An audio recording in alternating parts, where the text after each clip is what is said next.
I used to shower with my dad, and I'm slowly figuring out that that's not normal. Most people don't do that because I have been telling that to a lot of people lately, and they always seem a little surprised. And so I figured I'd ask my brothers about it, hear what they think. They're the only ones that have this in common, at least that I know of. And they all said, we didn't do that. It was just you. Or at least that can remember. Apparently their brains did the right thing and blocked it out for them. But now I'm sitting here with just the image of my father, who's at this time I'm maybe just below waist height, and small space in the shower, so every time he turned I had to duck because, well, you know and I just couldn't bear this thought. Why me? Why did my father choose to shower with me? What shenanigans was going on in my youth that I just didn't know about, that I thought was normal? And so I had decided to call my dad, and I asked him about it, and didn't deny it, but all he said is it was easier. I'm like, I don't know if that means easier to touch your son, see your son naked, but he said it was just convenient that he didn't have to clean me, but just threw me in with him and dribbled some soap on him and moved on with his day. But now I'm stuck with the image of my naked father, who, I don't know if you can hear by my voice, is white. I'm white. And, but his penis wasn't. It was so dark and surprisingly big. And I didn't know this at the time, but I thought he was the only one with a hairy penis, Little did I know, I too would gain hair. And I described what I saw to my dad, this penis, this dark penis, to make sure it is in fact his penis. Because although you don't want to see your dad's penis and have that in your mind, it's better than some random guy, And he again happily admitted that is his penis. He did not hold back. He was proud of his penis. And at least from what I can remember, he should be. I asked him if he ever thought about the consequences, that maybe your son would remember this, that your son doesn't want to see this, that there would be lasting damage. And he's like, no, never thought about it. Never thought that exposing myself to a young child might affect them and their brain for the long run. But if it's a stranger, then that's bad. But you're my dad or you're my son, I'll expose myself to you as much as I want. I'll just let it hang. Let the breeze come in. If at that very same age I told my dad that some guy showered with me, we're both naked, he washed me off and just threw me out of the shower and had me dry myself, same thing that happened with my dad, he would have killed the guy. My dad would be in prison. He would have willingly ruined his life because some random guy showered with his son. But yet he gets the privilege to, which I don't think any young boy should have to worry about that. That should be for a teenager. That's when you worry about the pedophiles. And it shouldn't be your own dad that you have to worry about. It should be the weird guy down the street, or your teacher, or a priest if you're lucky. But no, the man who touched me was my own father. He didn't touch me. I shouldn't say that. I'm gonna say it anyway, even though it's wrong. He did not do that. I wonder if he took the time to prepare for the shower. Like, did he fluff himself a little bit? Because, not saying that I would, but if I had kids, especially boys, it would be boys that I'm showering with. You can't have them thinking you got a little peener. You gotta make sure they give you respect. That they treat you like the man of the house. Even as a child, I think I would know that having a small peener, PP, as the adults would say, I think I would lose a little bit of respect for my dad. You can't have some micro penis father bossing you around for your whole life. Eventually you gotta step in. And hopefully, if you are a micro penis man, don't show that to your kids. I mean, you probably don't have kids because you have a micro penis. I don't even think you could have kids with a micro penis. I mean, not naturally, at least. Gosh, I'm sorry if you have a micro penis. I didn't even think about that. But you can't, you know, if you're gonna go in there with your son, you gotta show him what's up. Fluff up a little bit. He doesn't know what it means if it's hard or it's soft. But if it's right in between, he knows that means something. Little boys, they like big things. They like big trucks. They like big things. They like really big things. And you come in with this hog, and as a father, you now control them for the rest of your life. They'll never disobey you. You have one.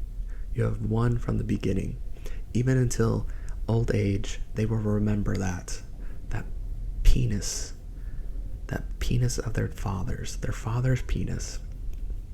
And they will fight for you, whatever it may be. You know, this isn't Rome anymore, so it's not war, but, you know, maybe financially they'll fight for you. But all I know is, if I'm a father and I'm exposing myself to my child, I'm going to make the best of that moment. I'm going to capitalize on that. I mean, after all, I am an entrepreneur at heart. I'm a capitalist. I don't do things for nothing. If I'm going to expose myself to a child, I'm going to make sure it's for the right reasons and not just go and ruin them for nothing other than just to do it. If you expose yourself to a kid at a park, that's bad. That's only for you. You got to remember, this is a transaction. This is a deal between two people, and you have taken that part away from them. That's an arrestable offense. But if you go to that kid, you give them what they want. Maybe it's candy. Maybe it's an iPad. Whatever. And you expose yourself. I'm not saying I agree with it, but, you know, it's better than the alternative. They could die in a ditch in 2 hours once you're done with them. And let me just say, I do not think you should expose yourself to kids, and I will not expose myself to kids unless it saves a life. That is the only time I'll expose myself to a kid, if it saves a life. And you might be asking, when is that going to happen? And let me ask you something. When won't it happen? Huh? You don't know. Maybe it will happen.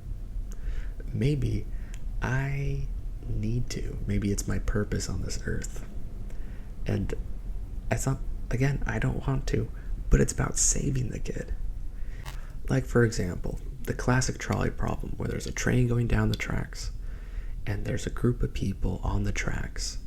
And if you pull the lever at the last second, it will divert and only hit one person instead of the group of people. So, you know, trolley problem. But instead of a group of people, I don't know, let's say a terrorist got a whole building rigged with bombs, and He says, I'm gonna make the bombs go unless somebody, in this case me, exposes themselves to a child. And so in this way, I'd be diverting the train by, of course, exposing myself to the child, therefore saving the building full of people. Am I a hero? I don't know. It's hard to tell. It's really hard to say, because that's what any good person would do. I mean, at least in that scenario. So you can't say I'm a bad person, when really, in fact, it's the terrorist. He's putting me in that scenario.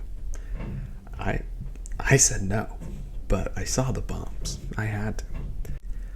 I think this might be a good thing to bring up on maybe like a first date or an interview, just to really show people the kind of person I really am.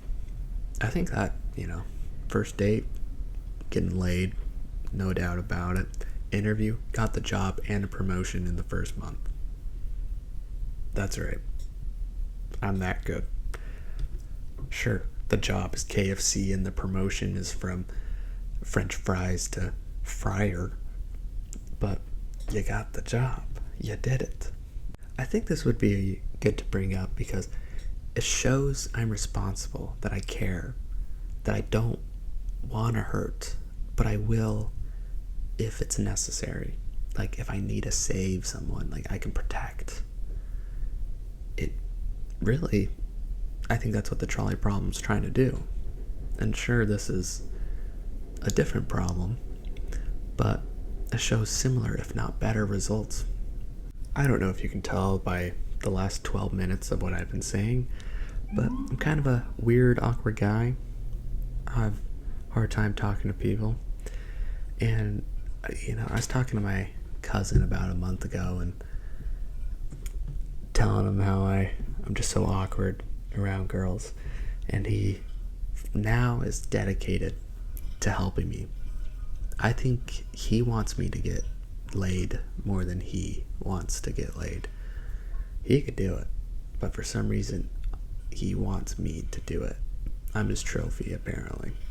And so he's been sending me books to read, podcasts to read, which of course I don't read. I'm not reading a book on how to be the man you want and seduce the woman you want. That isn't my vibe. But I tell him I read them. And I lie to him and say I'm talking to girls or just people in general when I'm not. But it makes him feel good. It gives him a reason to keep going. Actually, he called me one day, trying to get me to get out there and blah, blah, blah. And so it got me, it was in my head space, like thinking about it. And like, maybe he's right. Maybe I should go talk to some people, meet some people, and I'm at the gym. And I see this girl who I've never seen before who's attractive. She might be ginger, but she's attractive. If she's attractive, she's a ginger. She's attractive, because that's pretty rare. But I was trying to get the courage to go up and just say hi, just go talk to her. So like all time at the gym for 30-45 minutes, I'm thinking about what to say. I'm getting nervous, and I haven't gotten the courage to go up yet. But she comes up to me and she goes, "Are you using that?" And for some reason in my head I'm thinking, this is it. She just came up to me, and so I've been watching her for almost an hour, and she's gonna do it.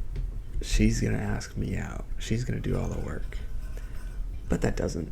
She obviously probably wanted the machine by what she said. And so she's like, "Are you using that?" And I'm like, "Hi." She's like, "Hi. Are you using that?" "Oh, nah. No, go ahead." "Hi." She's like, "Oh, okay." And I walk away because that didn't go great. I think I scared her. In fact, I never saw her again. So I don't think she's coming back. I scared her away from the whole premises for good. Like, what are you supposed to do? How are you supposed to just go up to, not even a girl, but just to go up and talk to someone and, have a conversation? Just start something. Oh, hi, I'm Jimmy.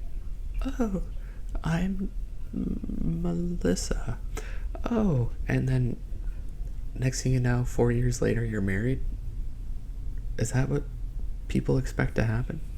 If someone comes up to me and tries to talk to me, 90% of the time, I'm pissed off. I'm confused. Why are you talking to me? What do you want from me? What's the reason you're here? But somehow, some of those people, they get through the cracks. They make you feel good. They learn your name. You learn theirs. You may even exchange some information as friends. I don't know how they do it. They're magicians. I obviously don't have that talent. And a lot of people tell me, dating apps, get on the dating apps. You gotta meet people on the dating apps.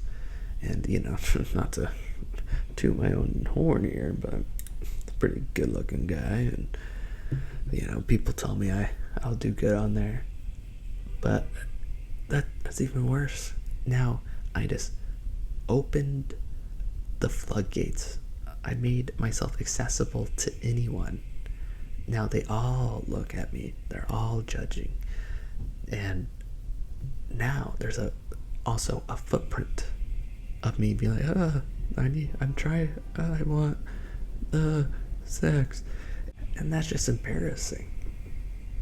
Like, at least when it's just the one person, like, once you walk away, you never see him again. They probably didn't even learn your name, odds are. They might go tell their friends or something at most. But even then, you don't have to deal with it. But, whatever. Tinder, whatever. Anyone could message you. They could send it anywhere. That is permanent. That is on the internet forever. And I'm supposed to go out there and meet people. Ridiculous. It was nice when you were elementary and you're like, oh, you're a toddler. I'm a toddler. Let's be toddler best friends. And then you find out they like dinosaurs and you like dinosaurs, so you're dinosaur friends now. And you play dinosaurs on the grass. Maybe I just gotta go back to being a toddler. Start asking people their favorite dinosaur, or if they even like dinosaurs. What's their favorite color? I'm gonna go to bookstores and maybe do a little creeping. Who's to say? And I go up to these women and I go, what's your favorite color? And they're gonna be shocked. No one's asked them that for years. They might be a little confused at first, like, that's a stupid question, but they're still shocked. Because why would I be asking that? I got them off balance. And now I have to be the one to set them straight. And I don't know. Maybe it'll work. I'm not going to try it, and I'll never know. But we can think about it. Let's be honest, I'm never going to a bookstore in the first place. I'm not going to talk to them in the first place to even ask them a question about themselves. So it's just a thought, I guess. Just a thought. I guess that's why people go to bars or clubs, because at least with clubs, I feel like that's kind of why you're there, to have fun, meet some people, and you're probably drunk, maybe on a little ecstasy, living life. Everyone you meet, it's just love. You just feel love vibrating from their being. And then smooth sailing. You already know what you both want. As long as they're half decent looking and don't seem like they're going to kill you, it's in the bag. You got it. But I'm over here talking about exposing myself to children. And women don't like that. Remember, you can have these thoughts, but keep them thoughts. Keep them in your brain. Don't do what I'm doing. Because the things that you think are hard now are only going to get worse when people think you want to expose yourself to a child. I mean, there's the FBI. They're going to raid your house, check your files, see what you're up to. They don't deal with that stuff lightly. How do you think women or men think about that? Not great. And if they are okay with it, run. Don't be there. I don't know why that reminded me of this, but I used to work at a hotel.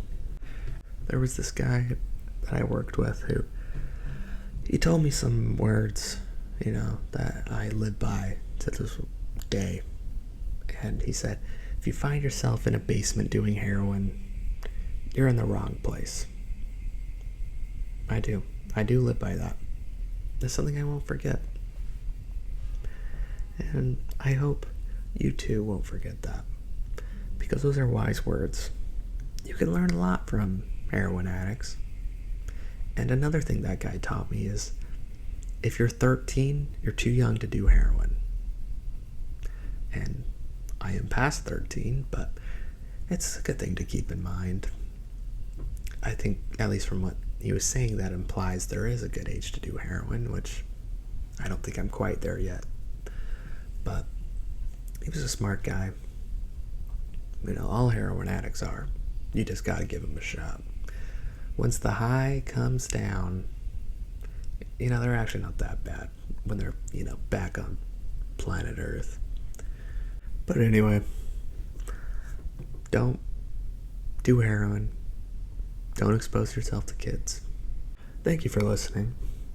This is another episode of I Regret Everything I Say. And have a good day.